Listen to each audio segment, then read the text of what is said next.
ये वही जगह है जहाँ पर मुगल एम्पायर के 6th किंग औरंगजेब की कब्र बनी हुई है महाराष्ट्र में, जिसने 50 साल तक राज किया मुगल एम्पायर में। और अब इस औरंगजेब की कब्र को यहाँ से हटाने के लिए काफी विवाद चल रहे हैं पूरे महाराष्ट्र में। तो आगे वीडियो में मैं आपको ये जगह पूरी दिखाता हूँ और हम समझेंगे क्यों औरंगजेब की कब्र को यहाँ पर बनाया गया था। हाय गाइस, आज के ब्लॉग में हम आए हैं महाराष्ट्र के खुलताबाद में, जिस जगह पर औरंगजेब की कब्र बनी हुई है। औरंगजेब जो था वो मुगल एम्पायर का 6th किंग था और उसकी डेथ है ना अहमदनगर में हुई थी 1707 में, जिसे आज अहिल्याबाई नगर कहा जाता है। फिर लेकिन उसकी जो ख्वाहिश थी कि उनके जो गुरु थे वो है ना यहाँ पर खुलताबाद में थे, तो उसकी ख्वाहिश थी कि उनके गुरु के बगल में ही है ना उनकी कब्र भी बनाई जाए। तो इसीलिए है ना उनकी बॉडी को अहमदनगर से यहाँ पर लाया गया था और फिर यहाँ पर उनकी कब्र बनाई गई थी। तो आज के टाइम पर भी रिसेंटली छावा मूवी के रिलीज के बाद है ना काफी सारी महाराष्ट्र में कंट्रोवर्सीज चल रही है औरंगजेब की कब्र को लेकर, और इसी की वजह से है ना इस इलाके में पुलिस की सिक्योरिटी काफी ज्यादा बढ़ा दी गई है। और यहाँ पर जो नॉर्मल विजिटर्स पहले आकर वो कब्र को देखते थे वो सारी चीजें अभी है ना बंद कर दी गई है।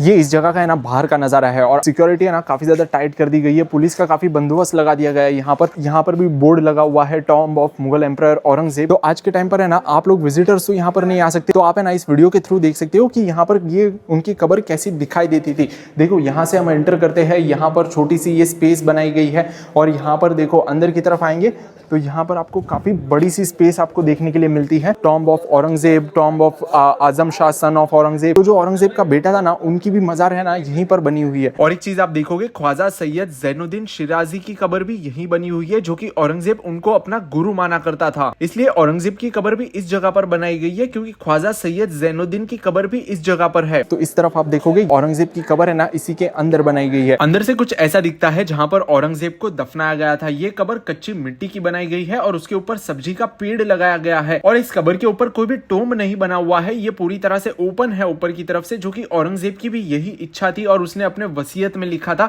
कि उसकी कब्र ऐसी ही बननी चाहिए। और पीछे आप जो मार्बल की जाली देख रहे हो, यहाँ पहले लकड़ी की जाली हुआ करती थी और चारों तरफ मिट्टी की जमीन थी। फिर जब ब्रिटिशर्स थे उस टाइम पर हैदराबाद के 7th निजाम ने 1921 में ये मार्बल की दीवार और मार्बल जमीन पर डलवाई थी। वैसे औरंगजेब का जन्म 1616 में गुजरात के दाहोद में हुआ था। फिर 1707 में उसकी डेथ होने के बाद अहमदनगर में, जिसको आज अहिल्याबाई नगर कहा जाता है, उसकी बॉडी को अहिल्याबाई नगर से खुलताबाद में लाया गया था। ये इसलिए क्योंकि औरंगजेब ने पहले से कहा था कि उसकी डेथ कहीं भी हो लेकिन उसकी कब्र उनके गुरु यानी ख्वाजा जैनुद्दीन के बगल में बनाई जाए। इसलिए उसकी बॉडी को अहिल्याबाई नगर से लेकर यहाँ पर खुलताबाद में लाया था और यहाँ पर उसको दफनाया गया था और उसकी कब्र यहीं पर बनी हुई है। इसी के बाहर ये पूरा मस्जिद का एरिया बना हुआ है जहाँ पहले लोग नमाज पढ़ने भी आते थे और यहाँ पर काफी विजिटर्स भी आया करते थे औरंगजेब की कब्र को देखने के लिए।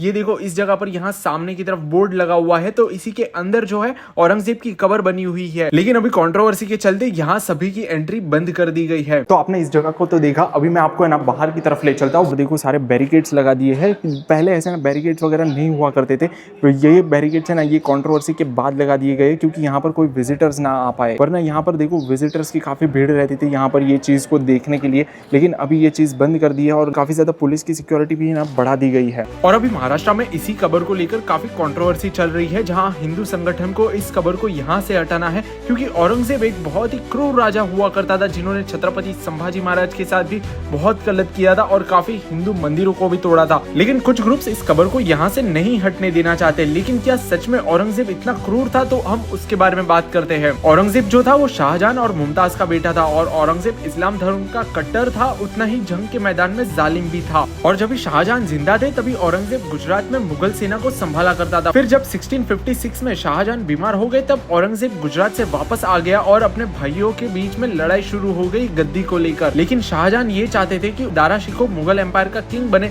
लेकिन ये औरंगजेब ने होने नहीं दिया और दारा शिकोह को भी मार दिया, सिर काटकर शाहजहां के पास भेज दिया और दिल्ली पर भी कब्जा कर लिया और दूसरे भाई मुराद को भी जहर देकर मरवा दिया। और फिर औरंगजेब ने भी अपने बूढ़े बाप यानी शाहजहां को भी कैद करके जेल में रखा था 7 साल तक, जहां उसने पीने को पानी भी ना के बराबर दिया था। फिर औरंगजेब ने 1669 में काफी सारे हिंदू मंदिरों को गिराया, जैसे जैसे सोमनाथ, काशी विश्वनाथ मंदिर और भी कई सारे मंदिरों को, और हिंदुओं पर बैन भी लगा दिया फेस्टिवल सेलिब्रेट करने पर। सिर्फ हिंदू ही नहीं, औरंगजेब ने सिखों पर भी काफी जुल्म किया था, जहां 1675 में गुरु तेग बहादुर को इस्लाम कबूल करने के लिए कहा, लेकिन उन्होंने मना कर दिया तो उनका भी सिर काट दिया गया था। और फिर छत्रपति संभाजी महाराज के साथ भी उसने कितने जुल्म किए हैं उसके बारे में हमने तो पूरी डिटेल्ड सीरीज बनाई हुई है, जो आप मेरी चैनल पर जाकर चेकआउट कर सकते हो। और जब भी औरंगजेब अपने आखिरी के दिनों में था और बीमार था, तभी उसने अपने बेटे को ये लेटर भी लिखा था, जहां वो लिखा था कि अब मैं बूढ़ा और दुर्बल हो गया हूँ, मैं नहीं जानता मैं कौन हूँ और इस संसार में क्या करने आया हूँ। मैंने लोगों का भला नहीं किया, मेरा जीवन ऐसे ही निस्वार्थ बीत गया, भविष्य को लेकर मुझे कोई उम्मीद नहीं है, मेरे बुखार अब उतर गया है, लेकिन ऐसा लग रहा है कि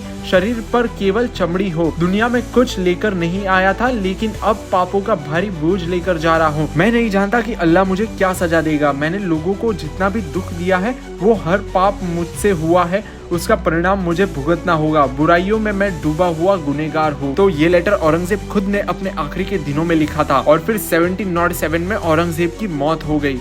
ये जो मज़ार यानी कब्र जो है शहंशाह औरंगजेब बादशाह की है। ये इनकी वसीयत थी कि मेरी मज़ार यानी कब्र जो है कच्ची रखना, मिट्टी की कब्र बनाना, उसके ऊपर जो प्लांट यानी जो झाड़ है सब्जे का लगाने का, जैसा तुलसी का झाड़ होता है ना, तुलसी का माफी के झाड़ सब्जे का लगाते हैं। इसके अंदर जो काला बीज होता है इसको शरबत में डाल के पीते, ठंडा होता है। औरंगजेब साहब की वसीयत थी कि मेरी मज़ार यानी कब्र जो है इसके ऊपर कोई गुम्बज नहीं बनाना, ओपन टू स्काई रखना और सफ़ेद सादा प्लेन वाइट चादर डालना, जैसा कि मामूली गरीबों का कब्र होता है वैसे मेरी कब्र बनाना। कोई अमीरों की तरह रंगीन जरी या मखमल का कोई कलर वाला शीट भी इसके ऊपर नहीं चढ़ाने का। ये जो मार्बल का जाली दिखाई दे रहा है, इसके पहले यहाँ पर इसी किस्म की ओरिजिनल लकड़ी की जाली थी, मिट्टी का फर्श था, लेकिन ये हैदराबाद के जो निज़ाम नवाब थे तो उन्होंने ये लॉर्ड कर्नल साहब के बहुत ही रिक्वेस्ट करने पर 1921 यानी 1921 में ये मार्बल का जाली और ये फर्श संगमरमर का बना दिए। औरंगजेब साहब की लास्ट विल थी कि मेरी कब्र सिर्फ 14 रुपया 12 आने में बनाने का। तो कुछ ज़माने में ये पूरे हिंदुस्तान के शहंशाह रहने के बाद ये अपना हाथ से टोपी सीते थे, कुरान शरीफ की नकल करते थे उस ज़माने में। तो कुरान लिखाई का इनके पास 350 रुपया बैलेंस था, 350 रुपीज़। लेकिन उन्होंने कहा था कि वो 350 रुपये भी मेरी कब्र में नहीं लगाना, क्योंकि हो सकता कि भाई मैं भी एक इंसान हूँ, मुझसे कुरान शरीफ लिखने में अगर कुछ गलती हुआ होगा तो उसका जवाब अल्लाह के पास देना पड़ेगा। इसलिए सब पैसा उन्होंने गरीबों में और फ़कीरों में तकसीम कर दिए थे और अपने बड़े लड़के को बुला के ये वसीयत किए थे कि चाहे मेरी कब्र कैसी भी बने, जो मेरी टोपी सिलाई का 14 रुपया 12 आना है उसी में मेरी कब्र बनाना, तो हुकूमत का भी पैसा मेरी कब्र में नहीं लगाना। इनका जन्म जो हुआ था तो ये 1616 में पैदा हुए थे गुजरात यानी दाहोद में, और इनका इंतकाल 1707 में अहमदनगर के अंदर हुआ, पूना के पास। तो ये हिसाब से इनकी टोटल उम्र 91 बरस की हुई। 50 साल इन्होंने पूरे हिंदुस्तान पर हुकूमत की है। लेकिन इनको यहाँ पर लाने की खास वजह ये थी कि बाजू में एक बहुत बड़े बुजुर्ग है, उनका नाम है हजरत ख्वाजा सैयद जैनुद्दीन चिश्ती, जो अजमेर वाले ख्वाजा जी है, तो उन्हीं की फैमिली के लास्ट सूफी गुजरे। तो औरंगजेब ने इनको अपना गायबाना टीचर यानी गुरु माने थे, क्योंकि औरंगजेब जिस टाइम जिंदा थे तो ये बाबा जी को गुजर के 400 साल का जमाना हो गया था। लेकिन औरंगजेब साहब अपने दौरे हुकूमत में जब भी औरंगाबाद आते थे तो ये बुजुर्ग के पास आते थे, इसके लिए इनको यहाँ पर एक सुकून मिलता था, इसके लिए उन्होंने उनके अपना गुरु माने थे। और फिर अब अगले वीडियो में मैं आपको उस जगह पर लेकर चलूंगा जहां औरंगजेब अपने महल में रहा करता था। ये महल जो है पूरा औरंगजेब का हुआ करता था। और आप भी इस टॉपिक पे ऊपर क्या सोचते हो वो भी कमेंट्स में जरूर बताना। तो बस अभी हम ये वाला वीडियो यहीं पे एंड करते हैं। So guys, thank you very much for watching this video. If you enjoyed this video, do hit the like button and don't forget to subscribe to my channel and also click the bell icon. So stay safe, spread love and happiness, do whatever you want to do, but don't do the wrong things. See you in the next video very soon. Till that time, goodbye.